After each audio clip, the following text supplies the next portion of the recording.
السلام عليكم ورحمة الله وبركاته، أعزائي المشاهدين ومتابعين يوميات محمد طب الأهلاوي. صباح الخير، مساء الخير، حسب ما بتشوفني بقى أنت التوقيت بتاعك يا شعب الأهلي. عاملين إيه؟ النهاردة هنتكلم عن حاجات معينة حصلت امبارح الأهلي آه، طبعا خلص الصفقة اللي هي بتاعت الجيش الملكي. ضم اللاعب رضا سليم، المبلغ 2,100,000، 2,000,000 دولار و100,000. آه، اللعيب ده طبعا اللي احنا سمعناه عنه ان هو لعيب كويس ولعيب محترم ولعيب، وهنجيب لكم هنقول لكم المقارنة بينه وبين بن شرقي. ده جناح وده جناح. آه، بس في مقارنة بينهم هما الاتنين. تمام. آه، يعني اللاعب زي ما بيقولوا كده صفقة بوم، هتفرقع الدنيا. آه، الحاجة التانية، رابطة الأندية إيقاف حسين الشحات ماتشين و20,000 جنيه غرامة. ده رابطة الأندية. سيد حفيظ أو إدارة النادي الأهلي غرامة مالية كبرى على حسين الشحات. يبقى كده اللعيب الجازة اتنين، مش جيزة واحد. انتوا عايزين من حسين الشحات؟ هو غلط وطلع نزل ستوري، طبعا الفيديو بتاعه اللي هو راح صالح محمد الشيبي بعد المباراة. وامبارح الراجل نزل فيديو، نزل بوست طويل عريض. انا مش هقول لك اللي انا بقول سب الدين، لا، هو سب الدين اي نعم، حرام. فالراجل اللي امبارح نزل بوست طويل عريض، اعتذار وانا اسف وما تملكتش اعصابي ومش عارف ايه. مش عاوز اجيب لكم البوست اقراه لكم عشان البوست طويل عريض هياكل وقت كتير قوي من كده. طب وبعدين؟ يعني حسين شحاتنا بخليه بطل كوره خالص عشان الناس ترتاح؟ عشان الهجوم اللي من امبارح واول على حسين الشحات، وبعدين الهجوم بقى ايه وزي ما بيقولوا كده ايه اللي بيولعها نار؟ مين؟ جمهور الزمالك ولعيبه الزمالك. يعني إيه، الاستاذ الباشا المحترم اللي ما يعرفش حاجه عن الاحترام شيكابالا كاتب ايه على الستوري بتاع الانستجرام؟ قانون ساكسونيا. قانون ساكسونيا. هو قانون ساكسونيا فعلا ليكم انتوا. يعني انت اكتر واحد ولا عندك اخلاق، ولا تعرف عن حاجة عن الأخلاق ولا الرياضة ولا الحب ولا الكلام ده كله، وبتقول قانون ساكسوني. طيب، لو اتطبق عليك قانون الساكسونيا ده، لو اتطبق عليك قانون الساكسونيا ده، لو اتطبق صح، انت واحد من الناس هتتشطب من اتحاد الكورة. انت ورئيسك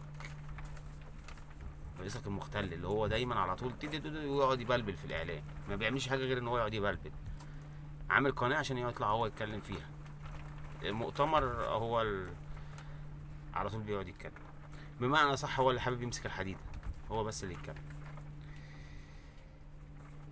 بالمناسبة الرئيس التنفيذي لنادي بيراميدز، حق محمد الشيبي مش هيضيع، وهيتم تصعيد الشكوى مش عارف لمسؤولي في اتحاد الكورة. طب انت وبعدين؟ طب وبعدين؟ طب انت محتاج ايه تاني؟ يعني انت عاوز ايه تاني؟ الراجل اتأسف له في الملعب. احنا ما بنقولش ان حسين الشحات صح يا جماعة عشان ما حدش يفكر ان احنا معاه او مأيدين. انا واحد من الناس، حسين الشحات اقل حاجه كان ياخد غرامه 4 مطوشه، وقف 4 مطوشه، والغرامه تبقى 50,000 مش 20,000. بس ده قانون هو اللي بيحكم، احنا ملناش فيه. حسين الشحات غلطان، غلطان. الراجل طلع امبارح المدير التنفيذي بتاع بيراميدز يقول لك حق محمد مش حق يا محمد، مش هيروح فين؟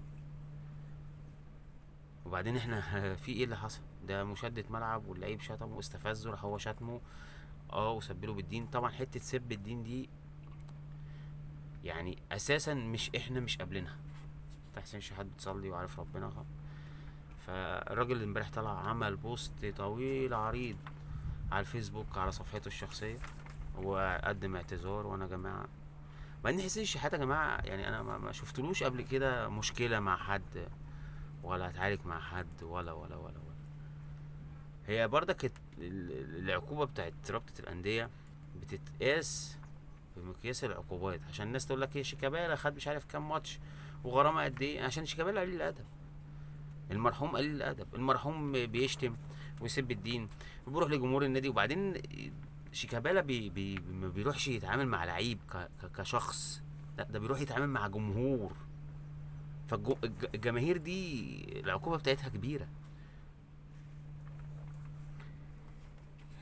قانون ساكسونيا يا عم شيكابالا، قانون ساكسونيا لو هو قانون ساكسونيا، المحكمة تحكم مرتين بعزل مرتضى منصور وهو لسه رئيس النادي، او هو لسه باقي في النادي.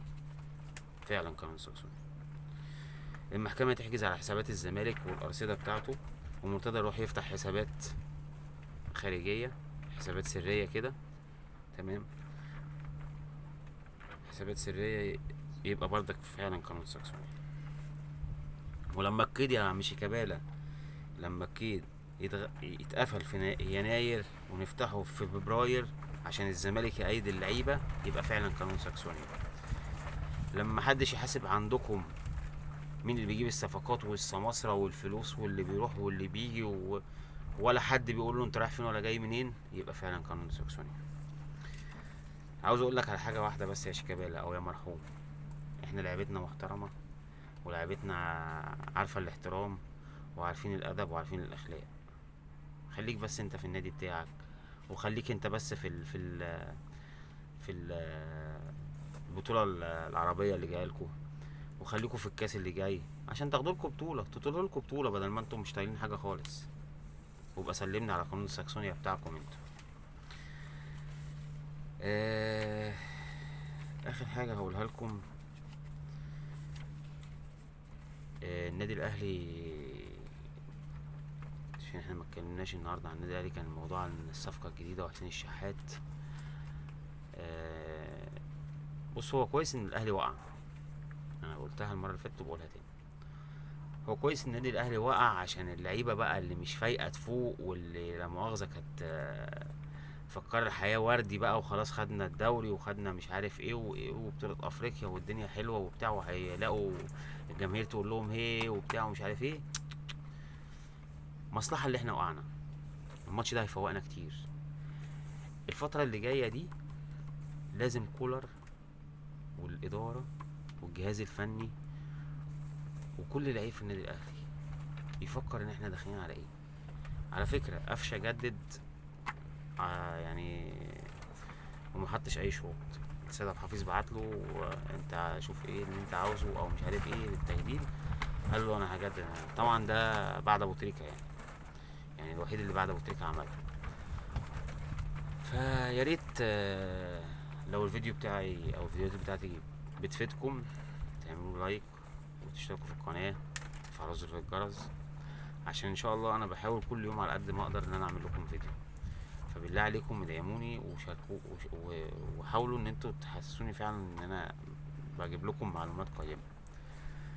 النادي الاهلي الفترة الجاية طبعا احنا لسه بينا ماتش مع المهري المصري، ما احنا سايبين لنا اخر فرقتين على اساس ان الاهلي كان يتكعبل، واخر فرقتين دول ايه يعملوا معانا الصح وما ناخدش الدوري. فهم كانوا سايبين لنا بيراميدز والمهري، المهري اللي هو المصري هنلعبوه ان شاء الله الايام الجايه دي، تقريبا يوم الاحد يوم الجمعه.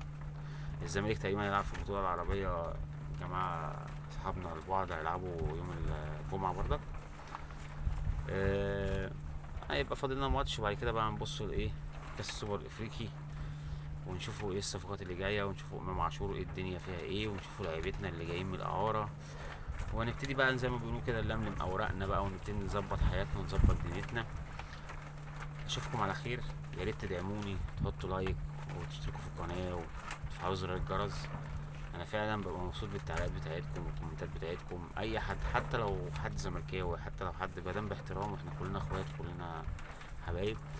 فيا ريت تدعموني وتفعلوا زر الجرس. اشوفكم على خير ان شاء الله في فيديو جديد، والسلام عليكم ورحمه الله وبركاته.